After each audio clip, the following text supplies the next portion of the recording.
One thing that you should never allow, ever, is let people tell you that the neglect or the abuse, it was your fault. Don't let people tell you that bullshit. I can promise you now, whatever you believe, it was not your fault. Whatever it was, family neglect, parental neglect, neglect from your partner, from your friends, from anyone, it's not your fault.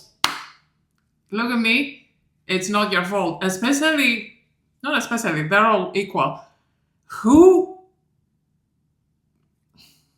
Oh, I'm trying not to swear, but who the fuck would say to anyone, to a kid, oh, your parents neglected you, it was your fault?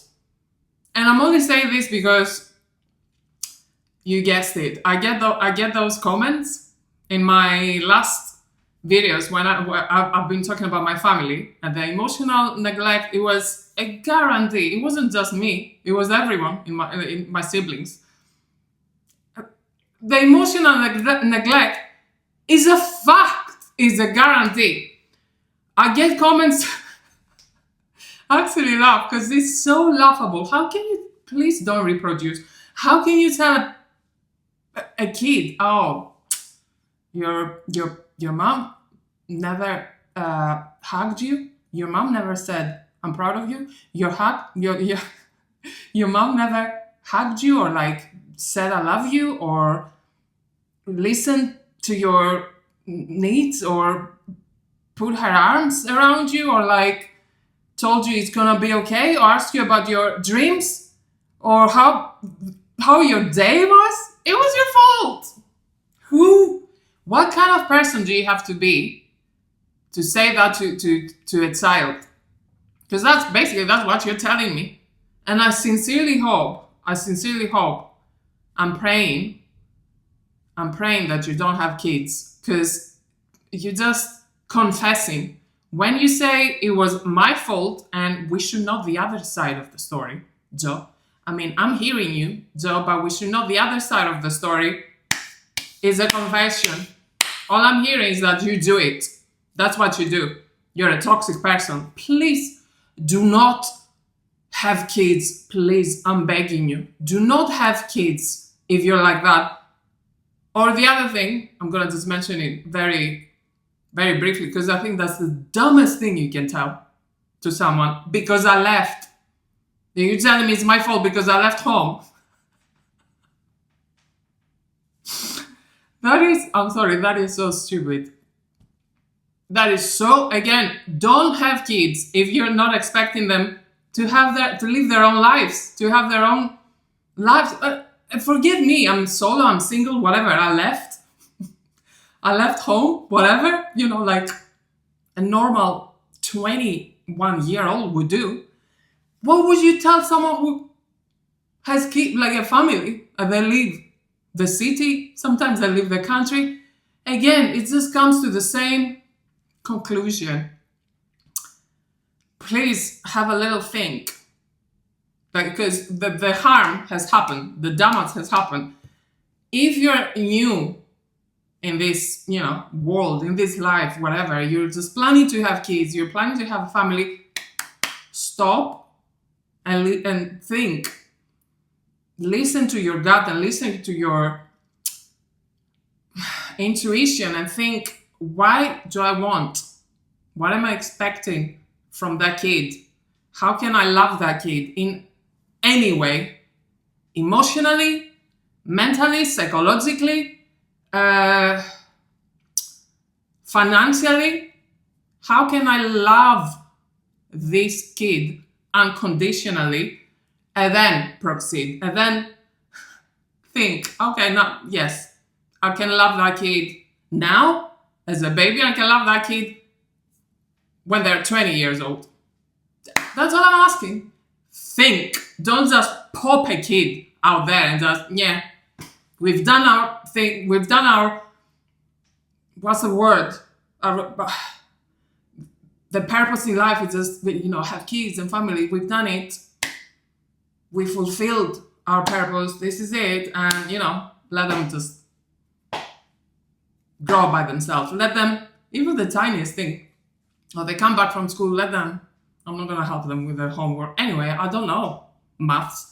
I don't know anything. Let them, honestly, the fact that I was doing the homework my entire life by myself and no one ever helped me and my siblings too. They were busy with gossip, my mom and dad, and bickering.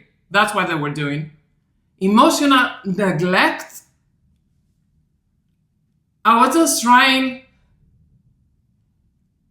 to navigate that neglect. And I thought, as a kid, as a child in a family, from movies and from, I don't know, from whatever, you are thrown in this life and you're just trying to, what's the right thing? What's the bad thing? Okay, in my bedroom, like we're sharing, me and my brother and my sister, but we have food. We have, water. We have our school. Zero love. And I thought that was normal. And I thought it was just, a normal thing. And I told myself that was a normal thing. And I kept telling myself that's a normal thing. We're just a weird family. I knew in my gut, I could see it. I said that before, I felt embarrassed about my family, that we were not close.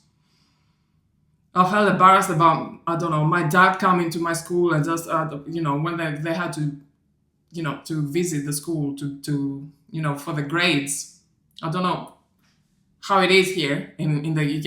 I grew up and I went to school in Greece. At the end of the school year, you have to go with your parents and receive the grades or whatever. And I was embarrassed. I didn't want my mom and dad to be there. I was embarrassed because they were like, they wouldn't talk to each other. They wouldn't talk to me. They wouldn't talk to my friends. And it was embarrassing. And I knew. And I thought that was, normal. I'm embarrassed. I was a teenager, They never asked about me. Literally, they knew nothing. They still don't know anything. And if you think that was my fault, I don't know. Again, don't create families that you're not planning to love. It's as simple as that. It's a shame. It's a shame that I received those comments. I delete those comments because I don't want others.